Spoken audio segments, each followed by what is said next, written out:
How do you move on after an abusive relationship? How do you get yourself back? How do you make sure that you never repeat this for your future relationships? Hi guys, and welcome back. If you're new here, my name is Beanie. I'm a certified trauma-informed coach that specializes in domestic and narcissistic abuse. And if you're a subscriber, welcome back. So last week I talked about some mishaps, some missteps when you're beginning to heal from abuse. And so I thought this week it would be only fitting that I tell you what you should do, the things that you should run towards instead of run away from. So the things that I talk about in this video may on the surface seem really easy, but they're probably going to feel really foreign to you. And so you're gonna have to make some really purposeful action to make sure that they are carried through. And so these are the things that are going to help you to move forward. They're gonna help you to not repeat the same patterns, and they're gonna help you to get your life back, to get who you used to be, only 2.0 better. So the first one, and this is a big one, you're going to need to shift your focus away from everyone else and turn it onto yourself. Again, this is probably going to feel really foreign. Victims of abuse often are people pleasers, empaths. You are caregivers. You want to care for everyone around you. And although these are really admirable qualities, if given to the right person, they can be qualities that can be taken advantage of easily by the wrong person. And so here are a few ways that you can shift that focus onto yourself. Keep in mind that focusing on you is not being selfish.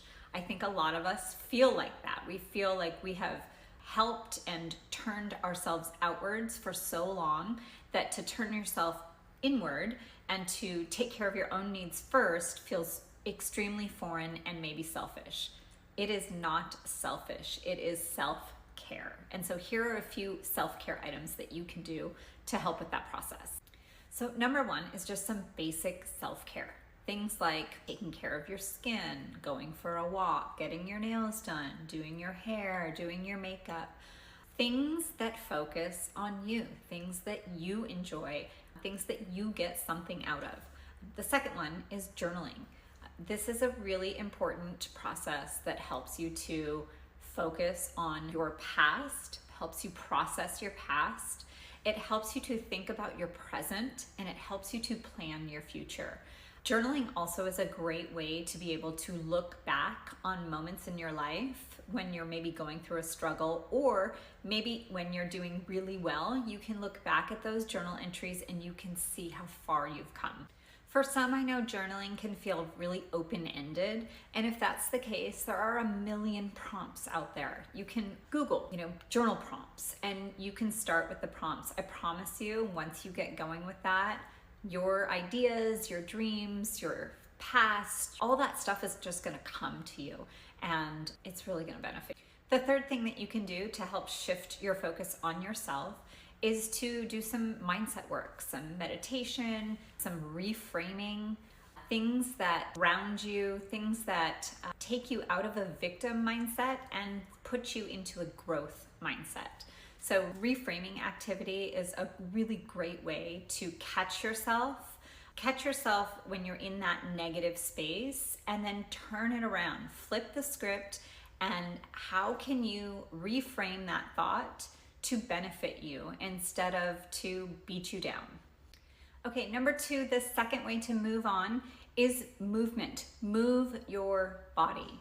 And this, I know, can also be a really difficult one. I had a hard time with this, but movement is life. A body in motion stays in motion. A body at rest stays in rest. So this can mean anything for you. You can go for a walk, you can go for a run, you can go for a jog, you can go for a bike ride, you can go for a swim, a hike, whatever. You can stretch, you can do yoga, anything that keeps your body moving.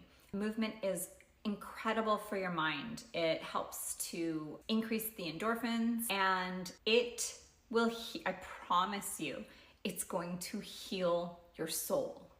If you're unsure where to start in this process, please reach out to me, because I have a ton of ideas and this stuff lights me up. I love coaching women to move their bodies, and I love to see the transformation that this does for you. Okay, number 3 is support. You should not have to do this alone. You need to find your people. These are people that are not going to pass judgment. These are people that are going to hold you accountable. These are people that truly understand where you're coming from.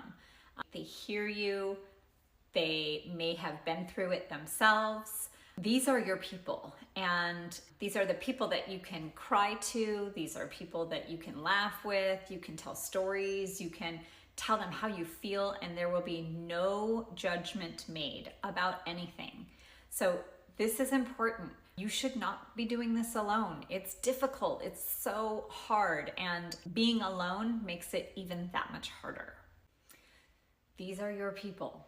Okay, number 4 is allow yourself to be distracted. Allow yourself to be distracted with new people, with new music, new activities, new environment.